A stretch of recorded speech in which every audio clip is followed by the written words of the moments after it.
الله الرحمن الرحيم يا أيها النبي اتق الله ولا تطع الكافرين والمنافقين إن الله كان عليما حكيما واتبعوا ما يوحى إليك من ربك إن الله كان بما تعملون خبيرا وتوكل على الله وكفى بالله وكيلا ما جعل الله في رجل من قلبين في جوفه وما جعل أزواجكم اللائي وما جعل أزواجكم اللائي تظاهرون منهن أمهاتكم وما جعل أدعياكم أبناءكم ذلكم قولكم بأفواهكم والله يقول الحق وهو يهدي السبيل ادعوهم لآبائهم هو أقسط عند الله فإن لم تعلموا آباءهم فإخوانكم في الدين مواليكم وليس عليكم جناح فيما أخطأتم به ولكن ما تعمدت قلوبكم وكان الله غفورا رحيما النبي أولى بالمؤمنين من أنفسهم وأزواجهم أمهاتهم وأولو الأرحام بعضهم أولى ببعض في كتاب الله من المؤمنين والمهاجرين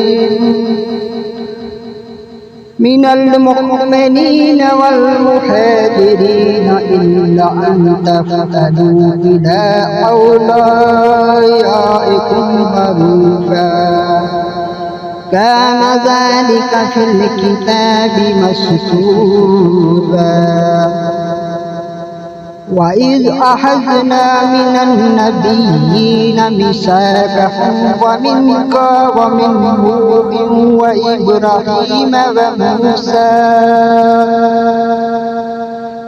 وإبراهيم وموسى وعيسى ابن مريم وأخذنا منهم ميثاقا غليظا ليسأل الصادقين عن صدقهم وأعد للكافرين عذابا أليما يا أيها الذين آمنوا اذكروا نعمة الله عليكم إذ جاءتكم جنود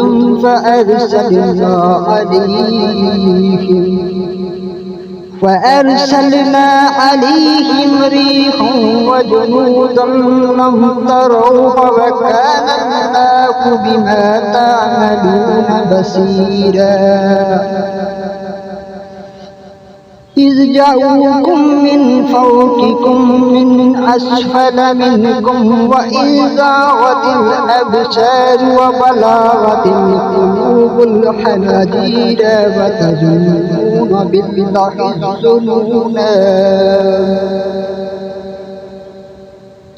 هنالك ابتلي المؤمنين وزلزلوا زلزالا شديدا وإذ يقول المنافقون والذين في قلوبهم مرض ما وعدنا الله ورسوله إلا غرورا وإذ قالت طائفات منهم يا أهل يثرب لا مقام لكم فارجعوا واستأذن فريق منهم النبي يقولون إن بيوتنا عورات وما هي بأرض يريدون إلا فرارا ولو دخلت عليهم من أقطارها ثم سئلوا الفتنة لآتوها وما تلبسوا بها إلا يسيرا ولقد كانوا عاهدوا الله من قبل لا يولون الأدبار وكان عهد الله مسؤولا قل لن ينفعكم الفرار إن فررتم من الموت أو القتل وإذا لا تمتعون إلا قليلا قل من ذا الذي يعصمكم من الله إن أراد بكم سوءا أو أراد بكم رحمة ولا يجدون لهم من دون الله وليا ولا نصيرا قد يعلم الله الموفقين منكم والقائلين لإخوانهم هلما إلينا ولا يأتون البأس إلا قليلا أشفقة عليكم فإذا جاء الحوت رأيتهم ينظرون إليك تدور أعينهم كالذي يغشى عليه من الموت فإذا ذهب الحوت سلاكهم بألسنات حداد أشفقة على الخير أولئك لم يؤمنوا فأحبط الله أعمالهم وكان ذلك على الله يسيرا